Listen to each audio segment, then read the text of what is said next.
गिबियावनो बर' खौरांनि रादाब बिनि थाखाय आङो नोंथांनो गाहाम हामलायनायखौ बावहरदों बर' थुनलाइ आफादनिफ्राय। दिनै नैबे लखिमपुर जिल्लानि सिङाव थानाय सिमलुगुरि गुदि बर' थुनलाइ आफादनि जि गाहाय मावख' बेवहाय मोनसे सुबुं सांग्रांथि मेल एबा सोलोंथाइ सांग्रांथि मेल बिनि सायाव जोङो जयैनो बेवहाय लोगो हमलायदों सावरायदों आरो बे मेलखौ दैदेनदों लखिमपुर जिल्ला बर' थुनलाइ आफादनि मानिजाथाव आफादगिरि बिथाङा। बेवहाय बर' थुनलाइ आफादनि मानिजाथाव नेहाथारि मुस्रि कामेस्वर बर' बिथाङाबो दङ आरो लोगोसे जोंनि बे सिमलुगुरि ओनसोलनि आरो लखिमपुर जिल्ला बर' थुनलाइ आफादनि गोबां दैदेनगिरि गोबां मेलेमजिबि सानसुमै गोबां फोरोंगिरि बिथांमोना बेवहाय बाहागो लादों। गोबां आगुनि दैदेनगिरि बिथांमोना बाहागो लादों। रायजो राजा बिथांमोना बाहागो लादों।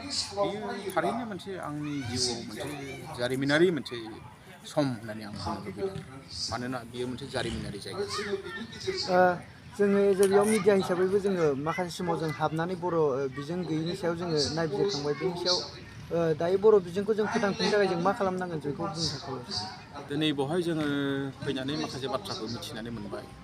आगोलाव बेवहाय गंगु गुदि फरायसालि दंमोन। दिनै बेबो थैयै थैयै गंब्रैल'सै जेने थेने थांनानै दङ। गेजेर फरायसालि गंनै दंमोन।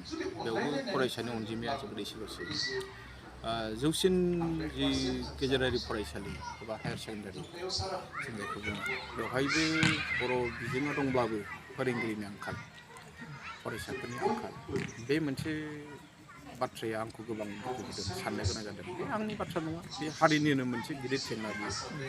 आरो माखासे सुबुङा दिनै गावनि रावखौनो नागारनानै जों बर' फिसाया माने गुबुननि रावखौ आजावनाय गावनि सिनायथिखौ नागारनानै गुबुननि सिनायथि लानो नागिरनाय बे सावगारिखौ बेवहाय फैनानै मिथिनानै थारैनो जोबोद दुखु नांदों। जोंनि बर' थुनलाइ आफादजों लोगोसे जिहेतु बर' फरायसा आफादजों जयैनो खामानि मावबाय थादों। बे बेलायाव बर' थुनलाइ आफाद आरो बर' फरायसा आफादा माखासे बिथिङाव हाबनो हाया। बेनिखायनो आं खावलायगोन जोंनि गेजेराव गोबां माखासे आफादफोर जायफोर आफादफ्रा बेवहाय हाबनानै खामानि मावनो हायो बिथांमोना बेनि थाखाय खामानि मावनांगौ। आरो दिनै बेवहाय फैनानै नुफैदों जे बिथांमोननि माखासे जेंना जायफोर दङ जेरै बिथांमोना बिटिआरआव हाबनो गोसो दासिमबो माखासे ओनसोला बिटिआरआव हाबाखै गासिबो माखासे हाब्बाय खिन्थु गासिबो हाबजोबाखै। दा बे बेलायावबो बिथांमोना जोंखौ खावलायदों जे बिटिआरआव जाहाथे बिथांमोनखौ सोनो हायो। आरो बिथांमोना बुंदों जे जेनोखि फरायसालिफोर बर' मिडियाम एन्ड आदार ट्राइबेल डाइरेक्टरेटनि खोथा बिथांमोना रायखांदों। बेवहायबो जोंहा गोबां मावनांगौ दङ। बड' एन्ड आदार ट्राइबेल लेंगुवेजेस बे बिथिङाव जों सावरायगोन। मानोना बे जायगाया जोबोद सेन्सिटिभ। जों बयबो मिथिगौ जे 1983 मायथाइनि 1989 मायथाइनि जि हारियारि दाङाबाजि बे जायगायावनो बांसिन जादों। आरो बे जिल्लायाव बै समावहाय गासै सा 18 बर' फिसाफ्रा मुंख्लं जादों। बे गोरलै बाथ्रा नङा। बिथांमोनखौ नागारनानै जोङो बर'नि जारिमिनखौ जोङो साननोनो हाया। बिथांमोनखौ लानानैसो जों बर'नि जारिमिनखौ जोङो लिरनांगोन खालामनांगोन। दा बिनि गेजेरावनो नैबावहाय जेब्लानाखि बड' एन्ड आदार ट्राइबेल लेंगुवेजेसनि जि बाथ्राखौ रायखांनाय लोगो लोगो गुबुन बिजोंनि मानसिफ्रा लोगो लोगो हांखुर जायो जे जों बे बिफानाव जों थाया, बे मावख'आव जों थाया।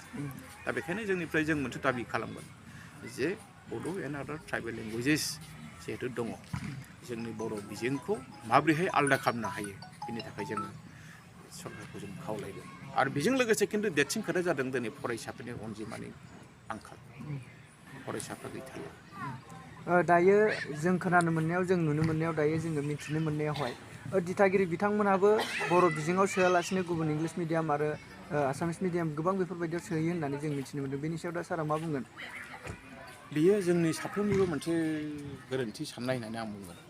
मानो होननानै बुङोबा जोंनि गेजेराव मा साननाय फैदों दायो जे बर' बिजों फरायबा जाम्बा जायो, जाम्बि जायो।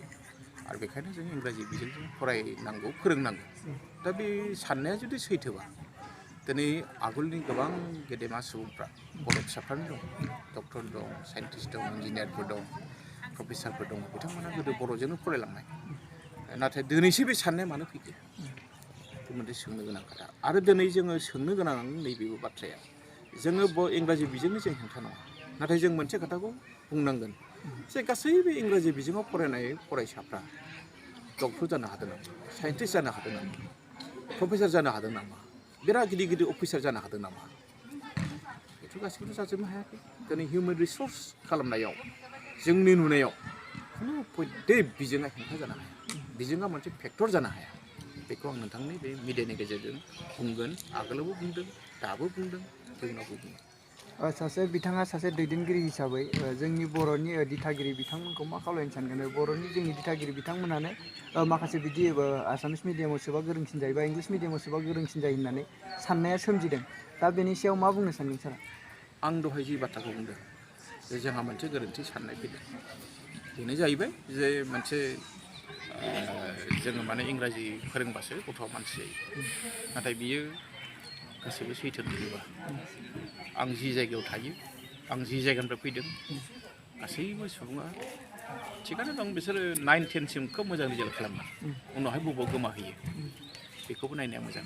आरो जोंनि समाजखौ जुदि जोङो लाखिनांगौबा जोंनि रावआ थानांगोन जोंनि बिजोङा थानांगोन जोंनि मास्टार रेसनि बाथ्रा जों दिनै बुंदों आबुं हारिनि बाथ्रा बुंदों बड'फाया जोंनि सुबुंथिनि थान्दै बिनेस्वर ब्रह्म बिथाङा जोंनि सोरबां सुबुं बिहुराम बर' बिथाङा बुंदों जोङो गावनि बिमानि रावखौ नागारनानै जोंनि सिनायथिखौ नागारनानै बे हारिया बोरै मोनसे आबुं हारि जानो हादों बेथ' बिराद गिदिर सोंलु जानो हादों बेखायनो दिनै बे साननाया असमियाफोरनि गेजेरावबो फैदों जे जोङो माने असमिया फरायबा जाम्बा जाम्बि जागोन आरो बेखायनो आसाम सरकारा मोनसे जोंनि सायाव जाबसिन नागिरदोंमोन जायखौ जोङो दुलाराय बर' फरायसा आफाद बर' थुनलाइ आफादा उख्रायनानै दिनै आसाम सरकारनि जि मोनसे पलिसि थाखो 6निफ्राय बिगियान आरो सानखान्थिखौ बिथांमोना इंराजि खालामनो नागिरदोंमोन बेखौ जों होबथानो हाया दाख्लैनि जि गुणोत्सबआव बिथांमोना इंराजि सोंलु हरदों बेखौबो जों होबथानो हादों बेखौ जोङो मावनो हादों बर' थुनलाइ आफाद